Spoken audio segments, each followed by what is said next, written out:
और इसको जनरली हम एपीफाइसिस नाम से जानते हैं, है ना। थिक वॉल और कैसी बोन का बना हुआ है, कॉम्पैक्ट बोन का।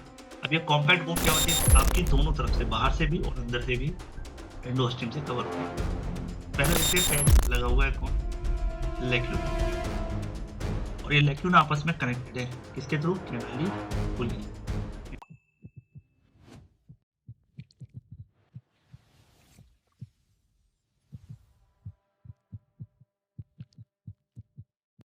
तो हेलो मेरे छात्रों, मित्रों, विद्यार्थियों।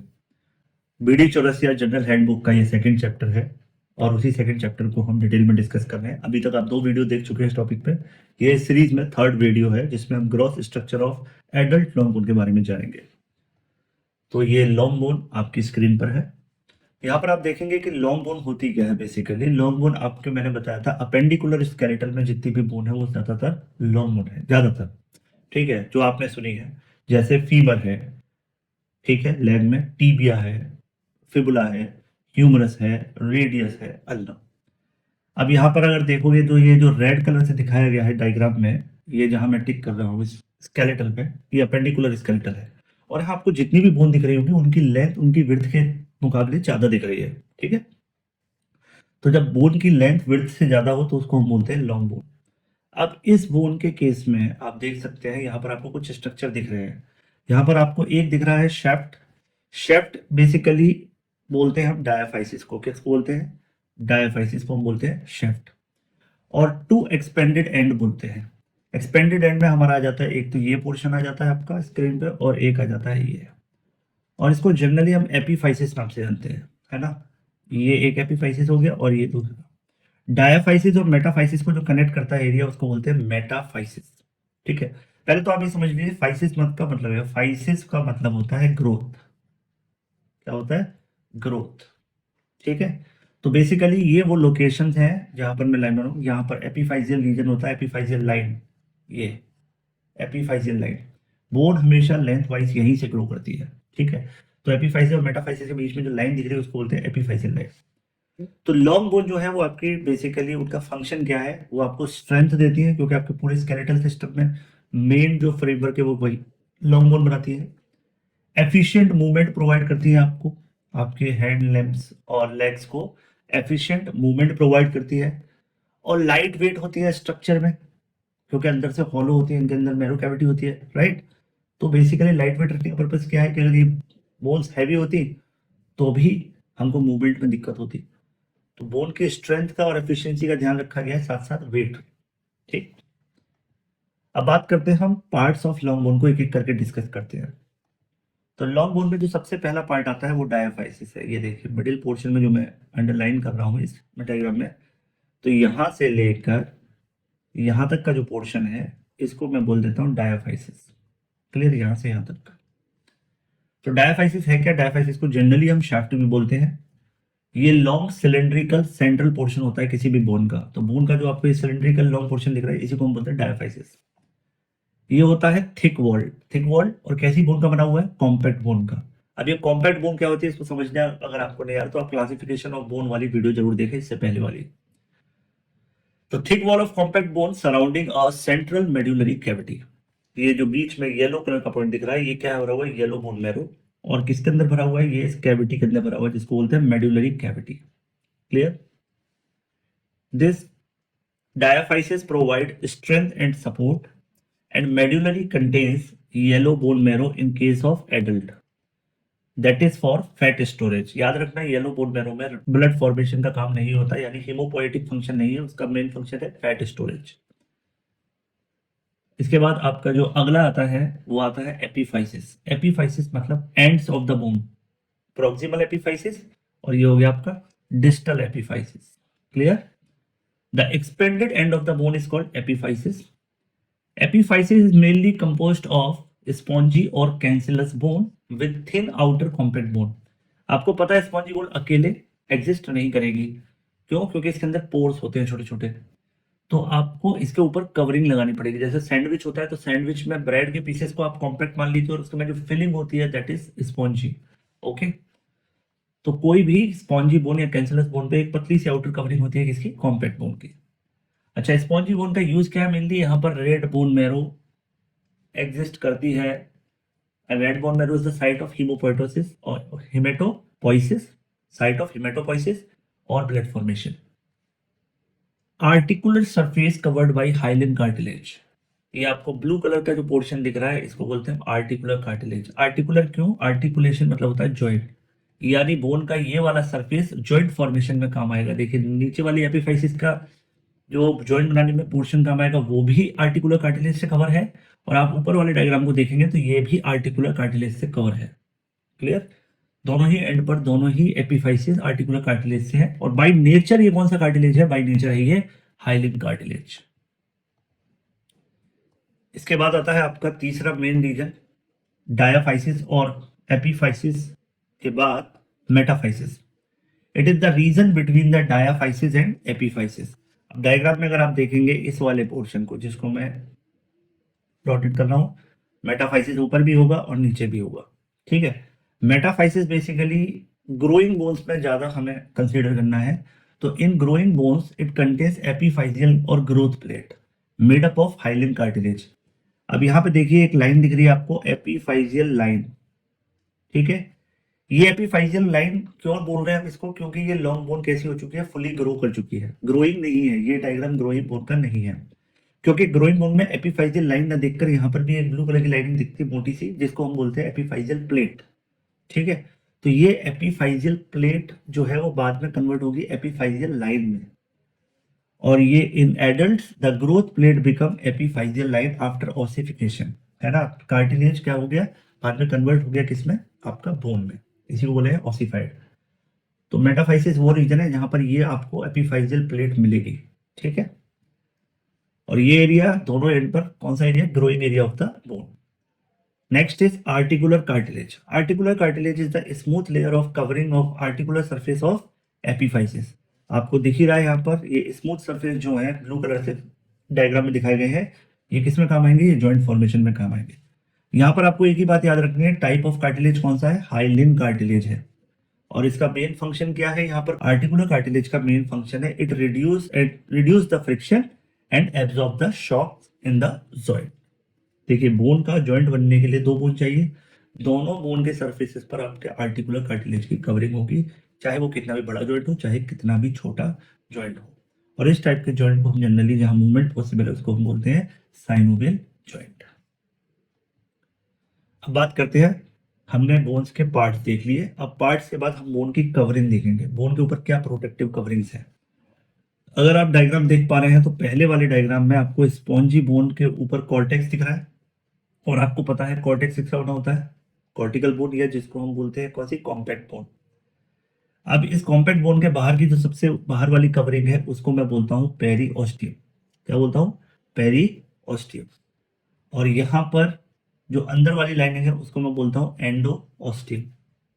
ठीक है, जबकि अगर मैं इसको बात करूं तो ये क्या है? ये बेसिकली कट सेक्शन कहाँ का लिया गया है? ये लिया गया है डायाफाइसिस का, क्योंकि डायाफाइसिस रीजन में आपको मेडुलरी कैविटी दिखेगी, तो अंदर वाली मेडुलरी कैविटी की जो लाइनिंग है उसको हम एंडोमोस्टियम कहते हैं, और कॉर्टिकल बोन की जो लाइनिंग है उसको हम पेरिओस्टियम कहते हैं। तो चाहे स्पॉन्जी बोन हो तो स्पॉन्जी बोन बाहर की तरफ से एंडोस्टियम से कवर हो रही है, ठीक है, जबकि कॉर्टिकल बोन आपकी दोनों तरफ से, बाहर से भी और अंदर से भी एंडोस्टियम से कवर हो रही है। तो पहले देखते हैं पेरिओस्टियम क्या है। ठीक है, तो डेंस फाइब्रस मेम्ब्रेन, ये कनेक्टिव टिश्यू की कवरिंग है जो कहां पर नहीं मिलेगी? आपको आर्टिकुलर कार्टिलेज वाली लोकेशन पर नहीं मिलेगी, यानी बोन के जॉइंट जो होते हैं एपिफाइजियल एंड होते हैं वहां पर आर्टिकुलर कार्टिलेज होता है, क्योंकि वहां पहले से हाइलिन कार्टिलेज होता है ना, तो वहां पे ये एब्सेंट रहेगी। ये इंपॉर्टेंट बात आपको याद रखनी है कि at the articular cartilage point periosteum is absent. अब इस पेरिओस्टियम में आउटर फाइब्रस लेयर होती है जिसमें मेनली कौन से सेल होते हैं? फाइब्रोब्लास्ट और ब्लड वेसल्स। ठीक है, और इनर ऑस्टियोजेनिक, ऑस्टियोजेनिक मतलब बोन फॉर्मिंग लेयर, इसमें आपको ऑस्टियोब्लास्ट, ऑस्टियोक्लास्ट जो बोन के ग्रोथ, रिपेयर और रिमॉडलिंग के लिए हेल्प होते हैं, ये दो टाइप के सेल आपको मिलेंगे।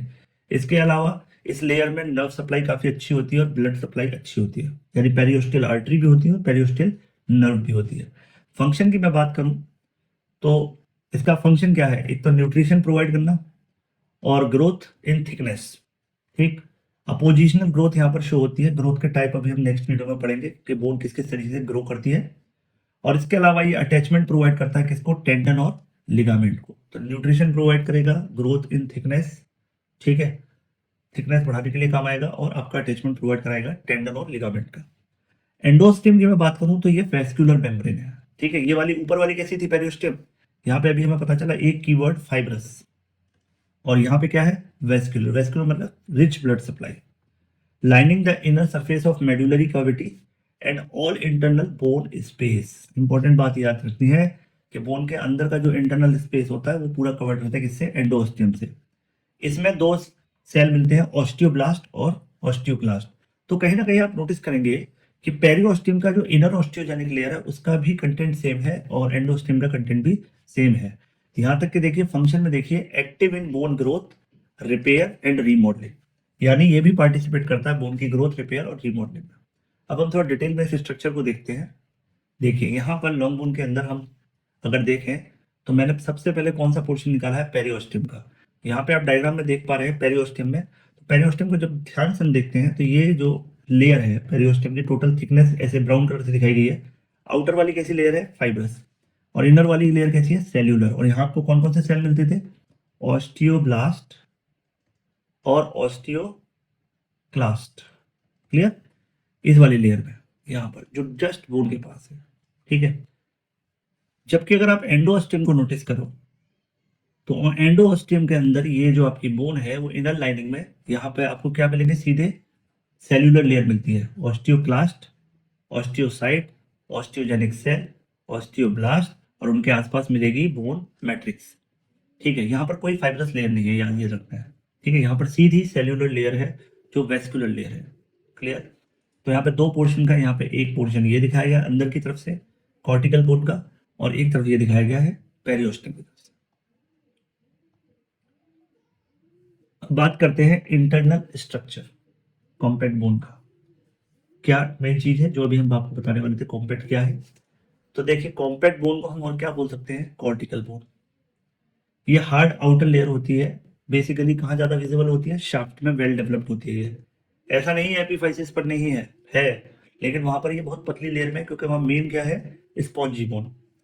It is organised into a osteon. Osteon या हैवर्शियन सिस्टम क्या होता है, बेसिकली डायाफाइसिस के अंदर आपको एक कैनाल मिलती है जिसको बोलते हैं हैवर्शियन कैनाल। यानी हैवर्शियन कैनाल लॉन्गिट्यूडनली, मान लीजिए ये बोन है, इसका मैं क्रॉस सेक्शन दिखाऊं आपको, तो ऐसे ऐसे इसके अंदर कैनाल्स बनी हुई है, ठीक है। और ये कैनाल आपस में जुड़ी रहती हैं दूसरी कैनाल से जिनको बोलते हैं वोकमेंस कैनाल। तो लॉन्गिट्यूडनल का हैवर्शियन कैनाल और हॉरिजॉन्टल का वोकमेंस कैनाल नाम होता है, ठीक है। इन्हीं के अंदर, इन्हीं कैनाल्स के अंदर आपको ब्लड वेसल्स और नर्व्स मिलेंगी किसी भी बोन को सप्लाई करने वाली, ठीक है। अब अगर मैं ऊपर से यहां से देखूं तो इसके चारों तरफ बोन का मैट्रिक्स जमा होना शुरू हो जाएगा, इनके चारों तरफ, इन कैनाल के। और ये जो सर्कुलर कंसेंट्रिक लेयर्स आपको दिख रही हैं, ये कंसेंट्रिक लेयर को ही हम बोलते हैं हैवर्शियन सिस्टम, या पूरे एक कैनाल के आसपास का जितना भी मटेरियल है, आप बोल सकते हो बोन मैट्रिक्स है, बोन सेल है, उन सबको मिलाकर एक सिस्टम बनाया जिसको बोलते हैं ऑस्टियो, ठीक है। लेमिला क्या है, कंसेंट्रिक लेयर है बोन मैट्रिक्स की। लेक्यूना क्या है, लेक्यूना बेसिकली स्मॉल कैविटीज होती है जिनके अंदर ऑस्टियोसाइट रहते हैं। तो ये बोन सेल जो मेन मैच्योर बोन सेल है ऑस्टियोसाइट, उसके आसपास थोड़ा स्पेस मैट्रिक्स से और उसके बीच में एक स्पेस रहता है, फ्लूइड फिल्ड स्पेस, जिसको हम बोलते हैं लेक्यूना। इसके बाद लेक्यूना के बाद मेन है कैनालिकुलाई। तो minute canals connecting the lacuna for nutritive और वेस्ट एक्सचेंज। होता क्या है कि मान लीजिए ये हो गया आपका स्क्रीन पर हैवर्शियन सिस्टम, इसके आसपास ये आपका लगा हुआ है कौन, लेक्यूना।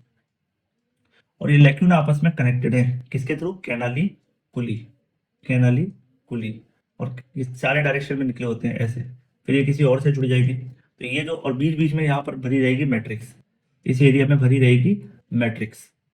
तो आपको कॉम्पैक्ट बोन में एक ही वर्ड याद रखना है, कॉम्पैक्ट और कॉर्टिकल बोन किसको फॉलो करते हैं, हैवर्शियन सिस्टम को। यानी इसकी जो मैट्रिक्स है वो एक खास पैटर्न में अरेंज होती है आपके हैवर्शियन कैनाल के। देखिए इस तरीके से आपकी स्क्रीन में यहाँ दिख रहा है। तो अगर आप देखेंगे एक ऑस्टियोन इसने किसको बोला है, यहाँ स्क्रीन पर आप देखिए, यहाँ पर ये सर्कुलर कंसेंट्रिक लेयर। अगर मैं एक ऑस्टियोन को यहाँ निकाल लूँ तो यहाँ मुझे ये कुछ इस तरीके से दिख रहा है, और ये आर्ट्रियोल और वेन्यूल जिस स्पेस में जा रही है इसी को बोलते हैं हैवर्शियन कैनाल। तो आप देख पा रहे हैं यहाँ पे ये लॉन्गिट्यूडनल जो लाइंस दिख रही है इनको मैं बोलता हूँ हैवर्शियन कैनाल, और जो हॉरिजॉन्टल दिख रहा है उसको मैं बोलता हूँ वोकमेंस कैनाल, ठीक है। और इनको आपस में जो कनेक्ट कर रहे हैं परफोरेटिंग कैनाल, इन्हीं को हम बोलते हैं वोकमेंस कैनाल। अब आप देखेंगे यहाँ ये कॉम्पैक्टली पैक्ड है मैट्रिक्स, जबकि इस केस में इस साइड में राइट साइड में आप देख रहे हो यहाँ पर ये जालियां बनी हुई है, नेटवर्क लाइक कनेक्शन बना हुआ है, ठीक है। बीच बीच में स्पेस है, इसी स्पेस में क्या भरा रहता है आपका रेड बोन मैरो। तो इस एरिया को बोलते हैं स्पॉन्जी बोन, ठीक है, ये है। तो यहाँ पर आपको याद रखना है कि ये कुछ इस तरीके का अरेंजमेंट रहता है। अगर मैं बात करूं ऑस्टियोसाइट की, तो येलो कलर से ऑस्टियोसाइट दिखाया गया है, और ये किस स्पेस में रखा हुआ, उस स्पेस का नाम है लेक्यूना। और लेक्यूना से आप देख रहे हैं चारों तरफ क्या निकल रही है, कैनाल्स, इसको बोलते हैं कैनालिकुलस। तो इस तरीके से ये आपस में वेल डेवलप्ड तरीके से जोड़ा रहता है। तो ये बेसिक अरेंजमेंट है। इसके बाद बात करते हैं स्पॉन्जी बोन की या कैंसलस बोन की। मैंने बोला स्पॉन्जी बोन कहाँ मिलेगा? स्पॉन्जी बोन कभी भी अकेले एग्जिस्ट नहीं करता, ये हमेशा एक पतली सी कोटिंग होगी कॉम्पैक्ट बोन की, उसके अंदर की तरफ लॉन्ग बोन के एंड्स पर मिलेगा या मेटाफाइसिस ग्रोथ वाले रीजन में, ठीक है, दो जगह पर आपको मिलेगा। It is made up of trabeculae. जैसे वहां हमने वर्ड यूज किया था एवर्शियन, तो स्पॉन्जी बोन में जो वर्ड यूज होता है उसको बोलते हैं ट्रेबिकुले, या बोलते हैं बोनी स्पिक्यूस। अभी हम डायग्राम में देखेंगे इसका अरेंजमेंट क्या है। इसमें स्पेस होता है और उसी स्पेस में आपकी रेड बोन में रहती है। Clear? Trabeculae are arrange along a line of stress, along a line of stress, making the bone strong yet light weighted। अब ट्रेबिकुले अपने आप में एक अलग तरीके का सिस्टम है। क्यों? क्योंकि ट्रेबिकुले का मेन फंक्शन है आपकी बॉडी के वेट ट्रांसफर वाली जगहों पर डेवलप होना, है ना। वहां वो लाइन ऑफ स्ट्रेस फॉर्म करते हैं, इसको हम डिटेल में भी समझेंगे नेक्स्ट वीडियो में लाइन ऑफ स्ट्रेस क्या है, ठीक है।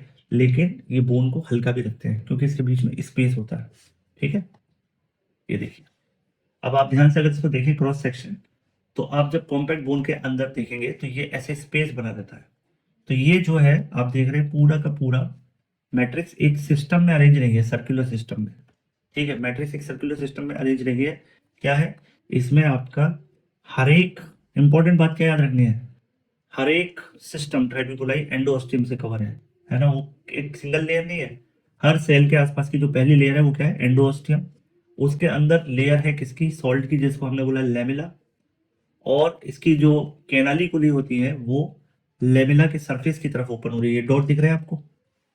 तो जब हम इसका क्रॉस सेक्शन देखते हैं ट्रेबिकुलाई का, तो इसमें भी देखिए स्पेस होता है लेक्यूना, ठीक है। ऑस्टियोसाइट भी इसमें एग्जिस्ट कर रहे हैं, ऑस्टियोक्लास्ट भी यहाँ देखने को मिल रहे हैं। ऑस्टियोब्लास्ट अगर देखेंगे आपको, ऑस्टियोक्लास्ट और ऑस्टियोक्लास्ट कहाँ दिख रहे हैं, इसकी पेरीफेरी पे। और पेरीफेरी किसकी बनी हुई है, एंडोऑस्टियम की। तो यानी ट्रेबिकुलाई की जो आउटर कवरिंग है वो क्या बनी है, एंडोऑस्टियम। और इसमें भी कैनालिकुलाई है, इसमें भी लेमिले है, यानी वर्ड सारे रहेंगे, है ना, वर्ड सारे रहेंगे। लेकिन आपको याद रखना है अरेंजमेंट डिफरेंट डिफरेंट है। क्लियर? क्योंकि कई जगह बच्चे भूल जाते हैं कि एंडोस्टियम तो अंदर की तरफ कवरिंग थी डायस्टम, लेकिन नहीं, ट्राइबिकुलर सिस्टम में पूरे इंटरनल कैविटी, कैविटी मतलब वो सारे स्पेसेस। तो स्पेस तो आपको मिलेगा ही स्पॉन्जी बोन में। क्यों? क्योंकि ट्राइबिकुलर सिस्टम के बीच में ये रेड रेड कलर का आपको दिख रहा है, ये स्पेस ही दिखाया गया है इसको। तो इस स्पेस में जो अंदर वाली कवरिंग है उसको इस लाइन से आप समझ सकते हैं कि ये पूरे ये जो रॉड लाइक स्ट्रक्चर है बाहर की तरफ से किससे कवर है, एंडोस्टियम से। इसके बाद हम देखते हैं मेडुलरी कैविटी, जो तीसरा कंपोनेंट है। आपको पता है डायाफाइसिस का जो सेंट्रल कैविटी है उसको हम बोलते हैं आपकी मेडुलरी कैविटी। इसके अंदर क्या भरा रहता है, बोन मैरो। अब जो बोन मैरो का कॉन्स्टिट्यूएंट है वो डिफरेंट होते हैं बच्चे के अंदर और बड़ों के अंदर। अगर मैं इन्फेंट और चिल्ड्रंस की बात करूं तो इस स्पेस में क्या भरा रहता है, रेड बोन मैरो, और इसका एक ही फंक्शन है, इट इज हैविंग हीमोपोएटिक, यानी ब्लड फॉर्मेशन में हेल्प करता है। जबकि अगर मैं एडल्ट्स की बात करूं तो मोस्टली इसमें क्या भरा रहता है, येलो बोन मैरो। और ये कैसा होता है भाई, तरफ फैट का एक्यूमुलेशन ज्यादा होता है। Though some red bone marrow in flat bones and epiphysis. लेकिन अगर फ्लैट बोन और एपीफाइसिस में देखा जाए तो एडल्ट के केस में हमें रेड बोन मैरो हमेशा दो ही लोकेशन में मिलेगी, फ्लैट बोन्स में और एपीफाइसिस में। लेकिन ये इंटर कन्वर्टेबल है ना। येलो बोन मैरो कन्वर्ट हो सकती है in the red bone marrow in case of accident. Clear? जब बॉडी को नीड होती है तो ये इंटरचेंज करती है। तो यहाँ पे आप देखिए बोन मैरो कैविटी में दो तरीके की बोन मैरो भरी हुई है, पहली है रेड बोन मैरो और दूसरी है येलो। अगर मैं रेड बोन मैरो की बात करूं तो ये हेमेटोपोइसिस में पार्टिसिपेट करती है, यानी आरबीसी, डब्ल्यूबीसी और प्लेटलेट्स बनाने में काम आएगी। इसकी लोकेशन एडल्ट के केस में कहाँ होगी, फ्लैट बोन्स में, जैसे स्टर्नम है, रिब्स है, स्कल है, वर्टिब्रे, पेल्विस और एपीफाइसिस ऑफ लॉन्ग बोन। जबकि लॉन्ग बोन के सेंट्रल पोर्शन में क्या भरा रहता है, येलो बोन मैरो। लेकिन एपिफाइजियल पॉइंट पर क्या बना रहता है?